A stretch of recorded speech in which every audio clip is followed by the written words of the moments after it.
it can only get better for Africa. It can only get better for Nigeria. More companies that want to invest here. You need to diversify. Don't just put all of your stuff in Europe. Don't just get properties there. Have something here. My name is Ola Brown, and I'm going to be talking about probably the subject that I'm most passionate about in the whole world, which is why investing in Africa makes sense.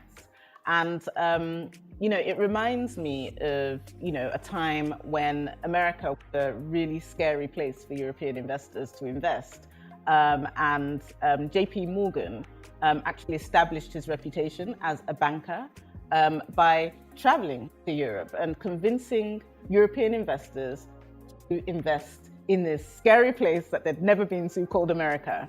And what JP Morgan, or the process that investors used to take, was investors in Germany and in Austria, wealthy families, would have to transport solid gold cash from Austria and Germany and France into London to be shipped quickly in a ship across to New York, because there was no electronic transfer, to bankers like JP Morgan, who would then invest in America and invest that money. And he would invest it in infrastructure, he would invest it with governments, and the returns from to investors were higher in America than they could get in Europe. But then when he made the profit, he had to go through the process of collecting all that money from different states in America, getting it all into New York in physical cash and shipping it back, and then distributing it physically back to all of those investors in Europe. And JP Morgan had one of his most famous quotes where he said, "I'm not in the business of finance, I'm in the business of trust." Because it took a high degree of trust for these investors that had never seen America, that had only heard about this country, to believe that one man was not going to run away with their money and they were going to get these high investments. And what was the things about America at the time that made it so attractive? There was a huge infrastructure deficit, which means they needed to build those roads, they needed to build their rail, they needed to, get money for development. Also, the population was fast growing. But the disadvantages of America were that it was scary. People didn't really understand it, people didn't know about it, but people that were willing to take the risk made a huge amount of money. And people that bet on the right kind of bankers, like JP Morgan, who had high integrity and had the sort of financial expertise to select the right investments on their behalf and give them the returns, made a lot of money. And I think the same thing has happened with China, where China again was scary. Sort of 20, 30 years ago, people really didn't know what China was going to become. A lot of people hadn't traveled to China, but they knew that it was fast growing. They knew that it was an economy that lacked infrastructure, had a lot of needs, but had a high, big consumer class that was ready to consume. And it was growing super fast, one of the fastest growing populations in the world at the time. And again, people that found trusted investors in China to bring money from Europe and America that had already developed with European money back to China made a lot of returns for taking that risk and taking that bet on that fast growing economy. And I see the same thing happening in Africa, and that's what I'm going to discuss today.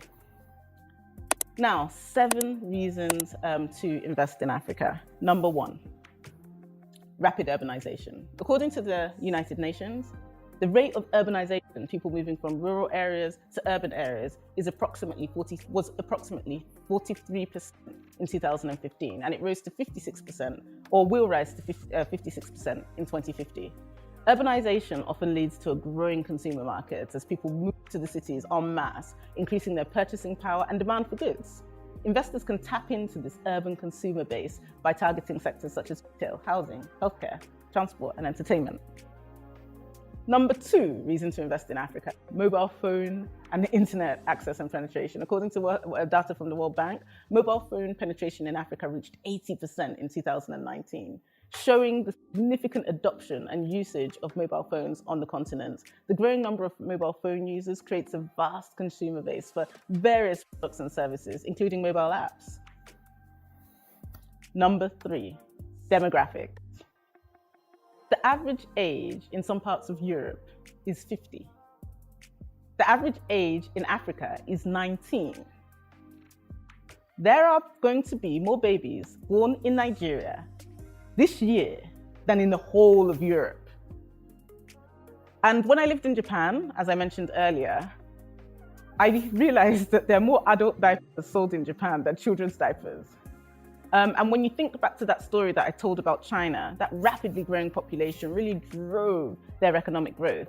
And the people that got in early were able to really get the economic as well as impact rewards investing in this fast growing area of the world. And I see that this is beginning to happen in Africa again. And it will be so interesting in terms of impact and in terms of economic returns for investors that get in at this stage where we're at the beginning of the curve. The consumer market. According to a report by McKinsey & Company, consumer spending in Africa is projected to reach 2.1 trillion by 2025, representing a compound annual growth rate of 8%. This growth rate is higher than most of the world, and Africa's youthful population represents a significant consumer class with increasing consumer spending and power, purchasing power. Number 5, diversification. If you watch my video on why invest in startups or how to invest in startups, I talk about portfolio theory and diversification a lot, and how most financial advisors would advise their clients and advise people to make sure that they have pots of investments in different regions, because you never really for sure know where you're going to get your returns from. So number 5 is about diversification and about making sure that your investments are spread across different regions of the world. So whichever region is fast growing at a particular time, you get to get the returns from that particular region. Number 6, innovation. I am almost 100% sure, based on my experiences on the continent, based on interactions with the ecosystem, based on my deep knowledge of technology and technology products in Africa, that the next wave of global innovation will come from this continent. When I look at ecosystems like North America and Israel and Singapore that receive close to $1,000 per person in venture capital funding, compared to Africa that receives just $1 or $2 on average in venture capital per person, but yet Africa and African companies have developed some of the most innovative fintech companies in the entire world. There's no clearer demonstration of the innovative capacity on the continent. And I think this is a massive opportunity that shows that investing in Africa is investing in the future of innovation. Impact. It's the biggest and most innovative fintech market in the world right now. And when I use the term biggest, I mean biggest in terms of some of the biggest companies coming out of it. When you look at companies like Wave, companies like Flutterwave, companies like Paystack, even in terms of performance financially, you can see that, and in terms of number of transactions, you can see that these are super rapidly growing companies. And that's a testament to the innovative potential. When I talk about biggest, I also talk about the number of mobile money transactions. Like I said, 70% of all the world's mobile money transactions occur in sub-Saharan Africa. The world's first truly sort of digital currency, M-Pesa, was sort of initiated in Kenya, not in North America or Europe or Asia like you'd expect.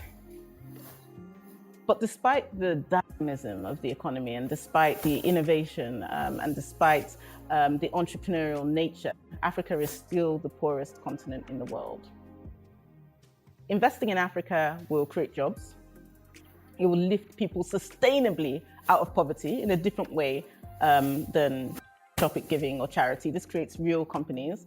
And I always say that there's no such thing as a non-profit. Every non-profit or charity collects money from people making a profit. So it's important for African companies to receive investment and make profits so that they can give to their own non-profits. And we also spoke about in my last video on venture capital in the economy, just how many jobs venture capital backed companies have created. For just 0.1% of American GDP that has gone into venture capital, it's produced 11% of jobs. Extraordinary returns in terms of economic returns and impact. The venture capital asset class has created more jobs and economic growth in the past few years than any other type of investment, and that's super exciting as number 7. So I've spoken about rapid urbanization. I've spoken about mobile phone penetration.